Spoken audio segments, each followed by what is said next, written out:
let's start off this new year of New Day Northwest. All hour long, we're focusing on ways to start off 2025 on the right foot. And we begin with one of the most fashionable people I know, our stylist, Darcy Camden. You're a perfect first guest, I feel like, because this is a time where we're making a lot of resolutions, and style resolutions are part of that, right? Totally. And you know what? Also, congratulations. Thank you. I'm so happy to be your first guest. Yeah, style resolutions. We all get dressed every morning, right? So it's an opportunity to start your day on the right foot, feeling good about yourself. And so anybody who is out there feeling like this is a goal for 2025 to dress better or get, that part of your life under control, we can do it.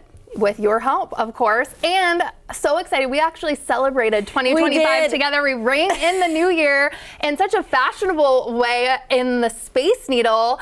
There you are, looking stunning. Oh, and there's my cute hubby. So I had a small part. You did more heavy lifting than I did, but it was my first time up in the Space Needle. Everyone thought I was joking or doing a bit. I can't believe I'm like, what? I have lived here for a very, very long time. I lived a block away from the Space Needle for 3 years, and I had never been up there, so that was a really cool vantage point and just a cool life moment. In my 40s, I'm still doing things that I've never done for the first time, so it's really cool. I mean, for us to see the fireworks like near our feet and like going off, like you said, bucket list moments. Seeing the drones cool. and they're kind of like right there, right out the window was so cool. Oh, I loved it. Really I loved special. Celebrating with you. Yeah.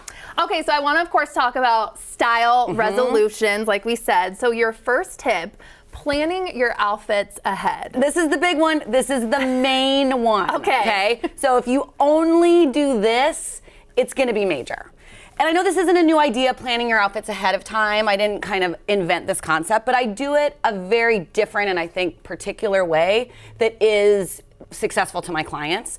So I don't do it every night. That falls apart for me. Like planning your outfit the night before. I can't with the consistency of the daily thing. It feels like too much of a chore. Instead, I take about 30, 45 minutes on Sunday night. I did it last night. I make it enjoyable. I put on some music. I pour a glass of wine. I close the door. My kids don't come in. And I put together 6, 7, 8 outfits. I try to pull things that I really like, but I maybe haven't worn in a while. I style it all the way down to the shoes. And then I take pictures of every single outfit. Pictures? And then I hold those pictures in a photo album on my phone. And then throughout the week, as I have options to choose from because, the weather, what your day holds, that can change.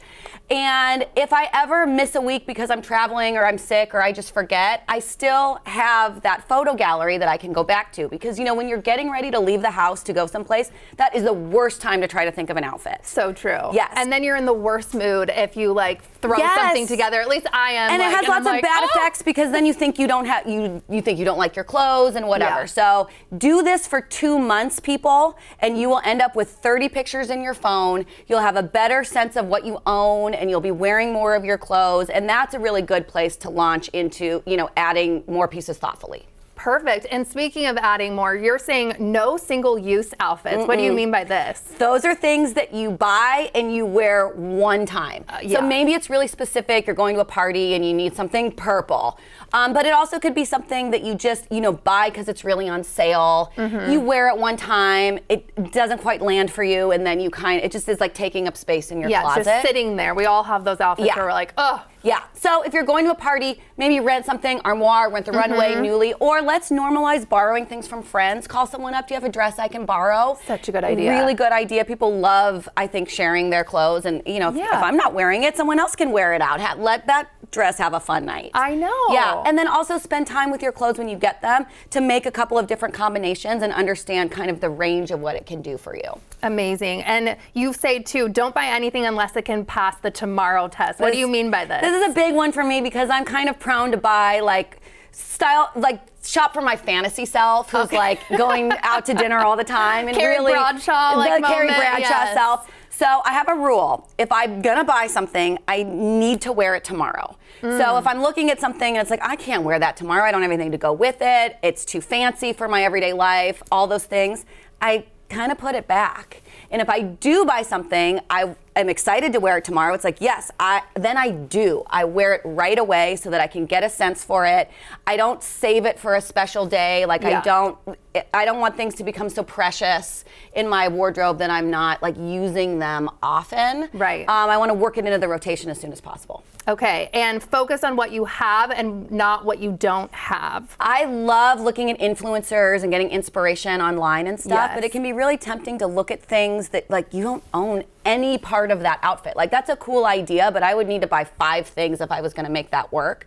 So the way I use Pinterest is I start with an idea of something that I already own. Like I might search pink blazer outfit. Ooh. And then, then you're sort of looking at things and then you're All like, the oh, inspo. it could go with this and it could go with this. And I have jeans or I have red pants or I have whatever, and then you can kind of build an outfit that's based on what you actually own as opposed to just creating this never-ending shopping list for yourself. Okay, I never thought to use Pinterest for that. I mean, I'm always looking for recipes and stuff, but that's such a good idea to curate Blue a shoes look. outfit. Right. Leather pants with a sweatshirt. Like, you can search so specifically. It's really cool. And then your closet looks like brand new. It's like you're shopping your closet, which is exciting. Yeah.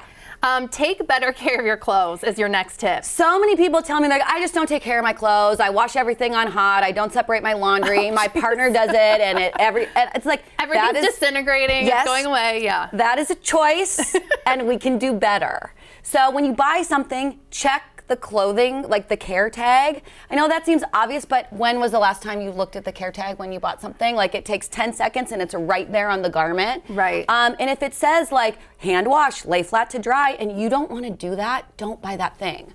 Yes, that's such a good tip. You might also be really surprised. A lot of clothing manufacturers know that people don't want high maintenance items. You'll be surprised at how many things they're like, oh, I can machine wash this, and just like pay attention to if you should wash it on cold or hot, and just, maybe take a little bit more time in the care phase of your clothing, and then you won't have to keep replacing things all the time. I know. I think sometimes it's like, really cheap, like this is on sale. But to your point, if you spend a little more money maybe on those capsule pieces and take good care of it and actually listen to, wash this on delicate, or you can have it for a long time. Or if you have to, maybe it's on sale, and you have to dry clean it. Yeah, it's like, and maybe that balances out for you. Like, so okay, I have true. to spend a little bit more to take care of it, but I'm getting it on sale. But if you're not going to do it, don't buy it. Okay. Yeah. Good advice. I want to look at and talk about some trends too that are maybe going away for 2025. Do you have anything that you feel like we got to let go of this in the new year? Okay, I'm personally letting go of the idea that I need to wear like new outfits all the time. Okay, only wear it once type of thing? Yeah, it kind of goes along with the single-use outfit thing, but so I really love the outfit that I wore on New Year's Eve. I felt like it was perfect. Not the first time I've worn it, and I'm excited to wear it again in the future. So you get something, wear it, be a proud outfit repeater. Like you can wear, even if you're, going to work, like I wore something last week, I'm gonna wear it again this week. Like maybe you can change it a little bit and, restyle it, but like, let's wear our things as much as we possibly can, squeeze like as much life out of it as you can. Yeah, and I feel like you and I were also talking too about not being so hard on ourselves. Like if you like skinny jeans or you like barrel jeans or whatever looks good on your body and your body type, don't worry so much about the trends and this isn't trending anymore. And what other people say or what other people like. I think styling is a lot like tasting food. What tastes really delicious to one person might not be somebody else's, flavor of choice, and that's okay. There's room for everything, and there's so much on the menu. So good. Anything else you want to say too that you're really embracing this year? I'm embracing aging gracefully. I feel like, men have been allowed to age like fine wines in our culture like forever, and I'm really encouraged by all the like cool stories about women in their 40s and 50s and 60s and 70s and 80s just like thriving, and I want more of that, and I want to be a part of that. I do too. Thank you so much, Darcy, for being here. Thank you. I love having you.